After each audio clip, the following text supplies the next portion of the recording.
তুমি ভালো করে শুনে নাও। হযরত মুসা আলাইহিস সালাম বললেন, রব্বুল আলামিন আমি প্রস্তুত আছি, আপনি বলুন। আল্লাহ পাক রব্বুল আলামিন বললেন, মুসা তোমার তৌফিক আমি তুলে নিলাম। এবার আল্লাহ পাক রব্বুল আলামিন হযরত মুসা আলাইহিস সালামকে ডাক দিয়ে বললেন, মুসা বলো তোমার নাম কি? আল্লাহ পাক বললেন, তোমার নাম কি বলো। হযরত মুসা আলাইহিস সালামকে আল্লাহ পাক রব্বুল আলামিন নাম ধরে ডাক দিলেন, মুসা বলো তোমার নাম কি?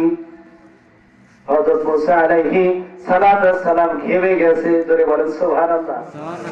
ঘেমে গেছে, কথা বের হচ্ছে না। এইভাবে একবার, দুইবার, তিনবার, কয়েকবার আল্লাহ পাক রব্বুল আলামিন হযরত মুসা আলাইহিস সালামকে বললেন, মুসা বলো তোমার নাম কি? বলো বলো তোমার নাম কি? হযরত মুসা আলাইহিস সালাম থমকে আছে, বলতে পারে না। সুবহানাল্লাহ বলে সুবহানাল্লাহ। আল্লাহ পাক রব্বুল আলামিন এবার বললেন, মুসা আমি তোমাকে তৌফিক দিলাম।